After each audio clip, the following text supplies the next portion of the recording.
seconds. Good morning, everyone. All righty.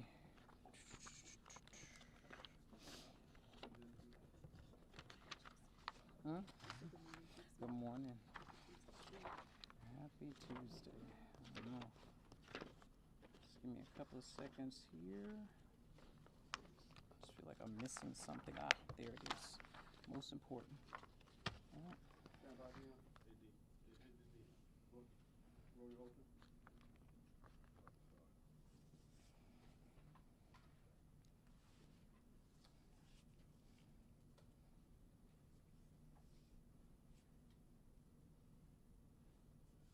About 5, 4, 3, 2. Good morning. I'm Chief Pamela Smith of the Metropolitan Police Department here in Washington, D.C. I want to take a few moments just to kind of give an overview of the activities that occurred over the weekend, Memorial Day weekend, with our juveniles. I will say I thought we had a very successful weekend when it comes to some of the disorderly affray that we've seen in previous weekends since we imposed a curfew, especially at the wharf.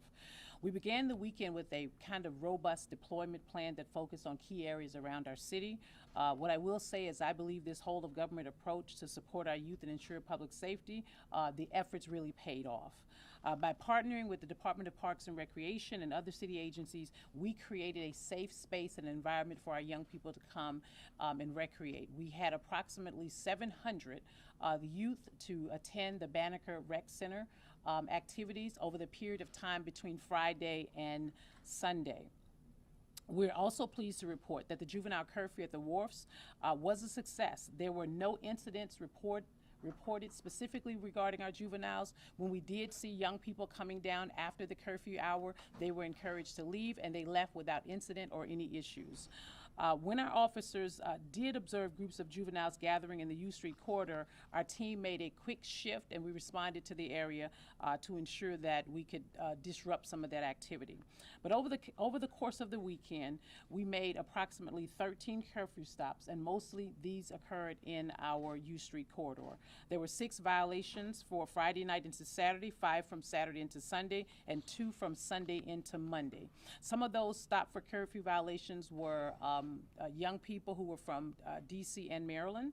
But I want to take a moment right now just to remind our parents and our guardians to please know where your children are. I've said it over and over again, and in many cases, that we want our young people to thrive in our community. We want them to be successful. One of the reasons why we imposed the curfew, specifically at the ward, was to ensure that we are not having disorderly behavior in those areas. In addition to enforcing curfew, our officers made several arrests of juveniles prior to the curfew hours. In total, between Friday and Monday, there were 6 juvenile arrests stemming from a high-capacity feeding device. We had some disorderly affrays, and then early Monday morning, we arrested 1 juvenile for assaulting one of our police officers. What I will say overall is that this weekend emphasizes to me, and I'm sure some of our city leaders and hopefully our parents, that we can achieve great success when we work together to support our youth by creating structure, providing initiatives, and staying focused on prevention. I want to take just a few moments just to talk about some of the shootings that occurred over the weekend. We are still gathering facts with some of these cases that took place over the weekend, but most of our incidents are under investigation, and what we do know that some of these individuals are known to their suspects. Unfortunately, we are seeing too many, and I'll emphasize too many, interpersonal conflicts where the results are the production of firearms to resolve these conflicts. I'll take any questions you may have at this time.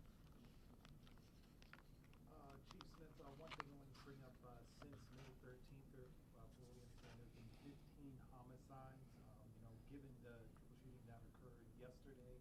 Can you talk a little bit about, if you are seeing an increase in violence here in the district and what's being done to address And so, and thank you for that question. I think what we're seeing is really targeted conflict, interpersonal. We're not seeing, and oftentimes we talk about like crew-based shootings and things like that. These are individuals who know each other. These are either men and women or groups of men and women who are in conflict. And based on that conflict, instead of resolving it kind of sort of the way we wish they would, they produce a firearm, and then someone obviously loses their life and succumb to their injuries, which is what we do not want in our city. I can tell you, my detectives we have some very, very strong leads, and a lot of, if not the majority of our homicide cases that we're working right now. But what we want to say is that these are not random shootings. These are individuals who have either agreed to meet up at a particular area or agreed to meet at a particular location, and then there's an altercation, first verbal, because we've been seeing a lot of this on video, and then obvious physical, and then the use of a firearm. Just one follow-up. You were saying that some of the teams that you all stopped were coming from Maryland. Yes. As well. Can you talk a little bit about some of the collaborations the district might be having with counties like Prince George's and Montgomery? I understand Prince George's also implemented similar tactics like curfews at National Harbor. Right. Trying to set up a youth advisory board. Can you talk a bit about how you all are working with these bordering counties to address this issue? We always work with our bordering counties on most incidents, and especially when it comes to our young people. We saw this kind of an uprising, if you will, of juvenile behavior or conduct last year. Clearly, the National Harbor set a curfew up for 5 p.m. We really wanted to work with our young people, and as I've stated before, we don't believe all of our juveniles need to be locked up, right? But we have to have a place and a space to work with them. We work very, very collaboratively with Montgomery County, PG County, even Arlington County and Fairfax County when it comes to what other agencies are doing and seeing with regards to an uptick in juvenile crime. And then we kind of look at the intelligence and gather the data that we have on our side to ensure that we're putting the right measures in place to address these incidents, if you will. Yes, sir. Sir. It seemed like since the beginning of the year, we've seen homicides down and everything. Then all of a sudden, in the last couple of weeks, we've seen this huge uptick. I know that it's awfully early on speculation, but any idea as to why all of a sudden things have changed? It's in personal conflict. I mean, I wish there was something I could say with respect to it. It's easier to say when we know that there's an emerging problem or emerging issues. We have very good relationships with our violence interrupters who share good information with us that helps us in a lot of our cases. We're working with, clearly, we always work with our federal partners and our local partners to see if there's any comparison with regards to some of the same individuals, if you will, committing some of the same crimes in their area. And right now, it's really just targeted conflict. We are asking, folks to really pay attention to conflict that are taking place in their homes. Report that information to us so that we can get the appropriate resources and services to these members. I mean, clearly, I spent all weekend looking at every single case with my team. We broke it down from top to bottom, and what we're seeing is really just individual conflict. Any other questions? All right. Chief, Sir. I have a couple questions about a couple homicides over the weekend. Do you Yes, have sir. any update on the gentleman who was shot and killed inside his apartment by a stray bullet? There's been no suspect description, no lookout at this point. Do you have any clarity or updates on that? And so what I can say, first of all, certainly anytime we have those kinds of incidents, our hearts and prayers go out to the family of the young man who succumbed to his injuries due to this stray bullet. Right now, we're still trying to obtain video footage. On the weekend, it's kind of sort of challenging when businesses are closed and things like that, still trying to obtain video footage on what actually occurred.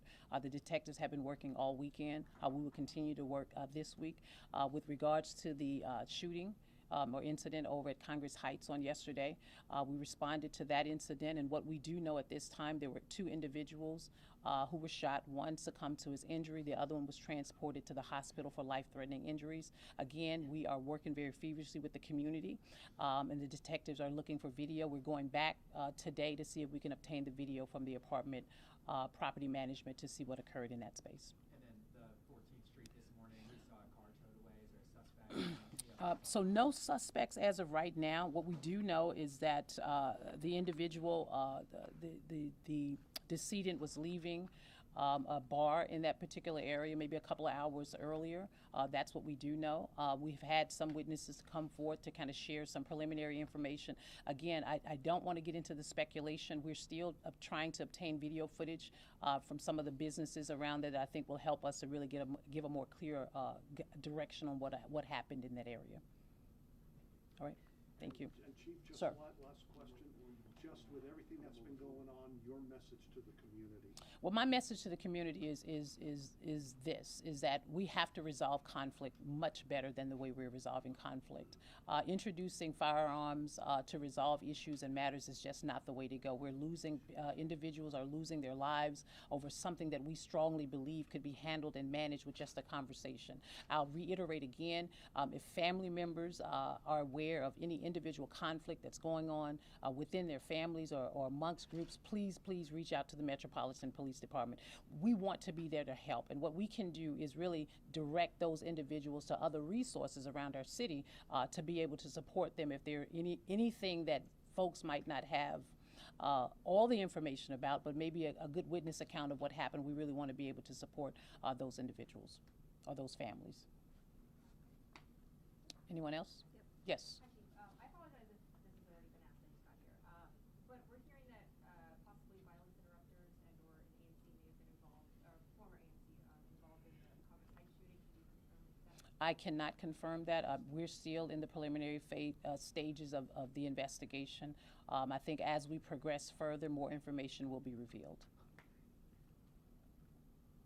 Okay, thank you, everyone.